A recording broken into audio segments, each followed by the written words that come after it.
I have 1,000 friends and I feel more alone than ever. Lisa Simpson just took a direct hit on our digital lives, and it stings because let's face it, she has a point. Social media is a place that connects us all, brings our loved ones to our screens, lets us share every selfie-worthy second. It's supposed to keep us close. Come on, bro. Hey, come on, KSI. You have to hurry. I'm in the thick of it, everybody knows. They know me. But then there's Lisa's dilemma. 1,000 friends, and somehow all the connection in the world feels a little hollow. Is it really as bleak as it seems? Or are we just fumbling around in a new age of connection we don't fully understand yet? The Simpsons has the answer to that.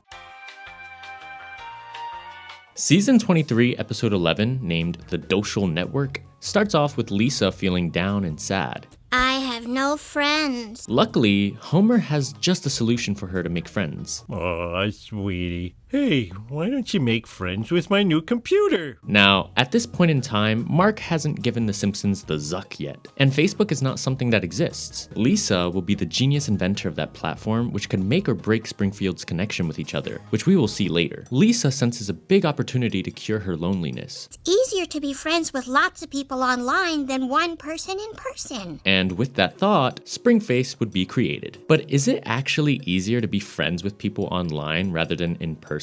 Well, surprisingly, it is. It is what it is. Online friendships come with some big advantages. For one, geography isn't an issue. Your best friend could be halfway across the world, and you'd still be just a message away. Then there's comfort in a bit of anonymity. You're not worrying about how you look or those awkward silences, because online, you have time to craft the perfect response, giving conversations a little more thought and intention rather than having to respond right away. That could pose a challenge if you're a little more introverted, like me. Besides that, online, you can be whoever you want to be.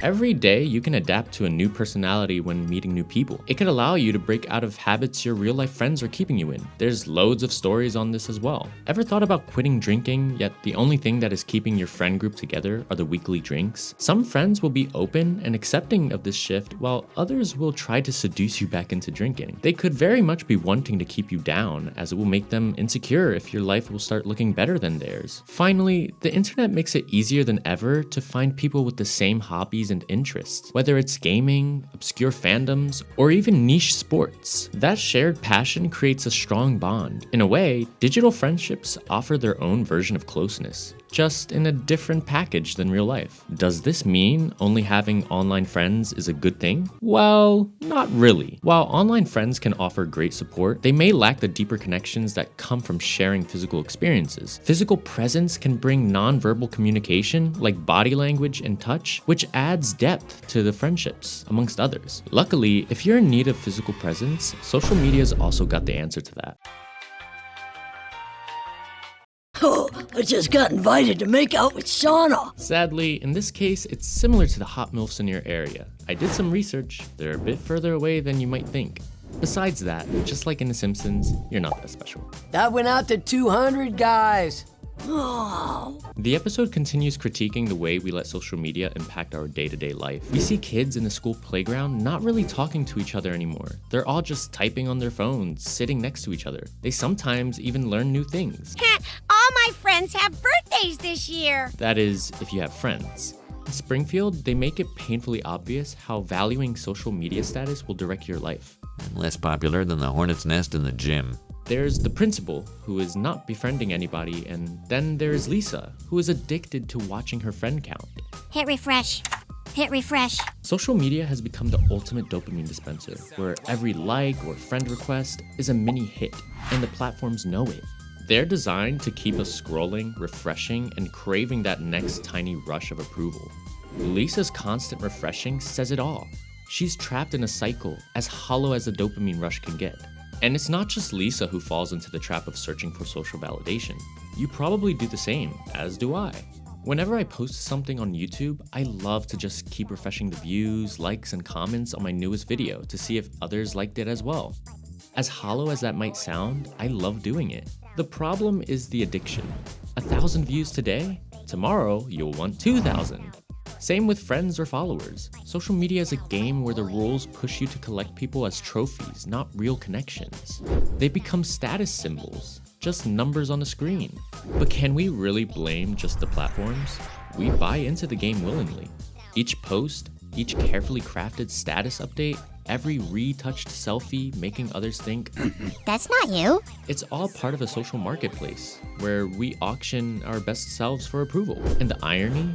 The more polished and perfect we make ourselves look online, the more isolated we feel in reality. Because like Lisa, we're left to wonder, if I have 1,000 friends, why am I still so lonely? The platforms, of course, have no problem fueling this. They profit off our insecurities, our need to be seen and liked, all while serving us ads for teeth whitening kits, fat burners, and erection pills. Or the last one might be just me. Now in Springfield, everything is getting out of control. Man, this website makes talking drunk to my wife so much safer. Homer and all the other patrons in Moe's Tavern are just sitting next to each other, glued to their devices, just like Marge at the kitchen table and everybody in the church while listening to the priest saying his prayer. Bernice Hibbert keeps liking Bumblebee Man's posts. That's how it starts. If everyone around you is only on their phone, would you just sit there and stare at them? Probably not. Neither does the priest. And neither will Lisa, who we see walking around the playground again with everyone glued to their devices. Friend, awaiting reply, friend.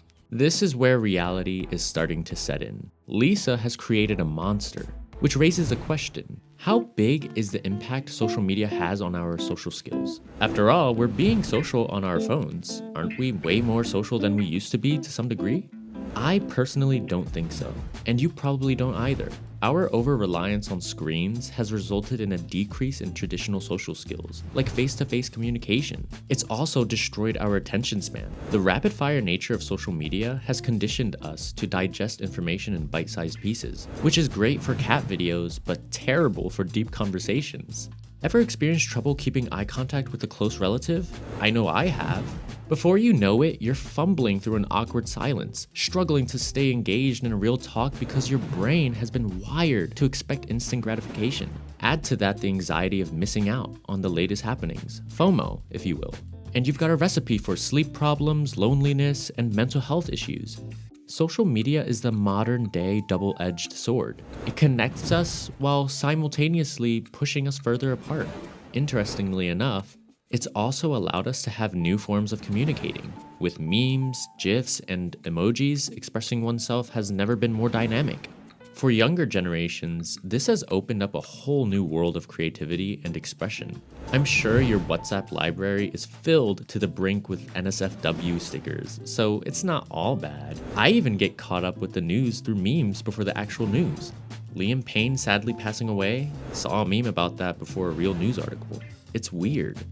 Then in Springfield, we also see a sparkle of hope with all the boys connecting over playing games together, only to be overshadowed by Homer texting and driving. The once peaceful streets of Springfield descend into absolute chaos. What began as a quest for connection has morphed into a digital free-for-all, and it's hilarious in all the wrong ways. Picture this, the townsfolk are so engrossed in their Springface feeds that they're driving into each other, just like the firemen being more concerned with their phones than actual emergencies. It's like a scene from a zombie movie. Who knew that World War Z would be World War Zuckerberg? For the elderly, this is even worse. My grandpa is scratching his head at why everyone's glued to their screens, while kids nowadays are born into it. They don't even know what life was like before social media. It's the path of the least resistance for everyone. Parents with children at a restaurant, instead of disciplining their children, just give them a phone and Cocomelon playing and they'll keep themselves entertained. It's easier than yelling at them, as well as having to go through the burden of doing that. Then there is escapism. Real life is awkward, messy, and full of people we don't always want to deal with. For Lisa, Springface was a shortcut to dodge the painful parts of making friends face to face, leaving her with a lot of friends, but no real connection. So how do we prevent ourselves from going insane? Luckily, The Simpsons also has the answer to that. Lisa! Wanna play Marco Polo with us? And just like that, the kids outside become a beacon of hope in the chaos. While Springfield crumbles under the weight of digital disconnection, the invitation shatters the smartphone-induced fog that's clouded Lisa's mind. After doubting if her friends actually want to play with her, she joins them. You really want me? This moment isn't just a simple game, it's a wake-up call. Sure, social media promised us connection, but what it delivered was a cold, pixelated void where real friendships once thrived. It's the classic irony. In our quest to be seen and liked online, we've become invisible in the world around us. As Lisa joins in, she's reminded that the best moments are the ones that can't be captured by a filter or measured in likes. It's not about the number of friends on Springface, it's about the warmth of a shared experience, the thrill of running in the sun, and the joy of being present in the moment. Now, don't get me wrong. There's nothing inherently wrong with social media. It's a tool, and like any tool, it can be useful or destructive depending on how we wield it. It allows us to connect with distant family members, share our lives, and even find communities of like-minded folks across the globe. But somewhere along the line, we forgot that there's a big, beautiful world out there waiting to be explored. One that requires us to put our devices down and engage with the people right in front of us. Which might sound counterintuitive coming from a YouTuber. After all, Springfield's chaos isn't just about the accidents and the distracted conversations. It's a reflection of our collective failure to strike a balance. The allure of Springface has made us forget how to enjoy the simple pleasures of life, playing outside, having meaningful conversations, and just being with each other.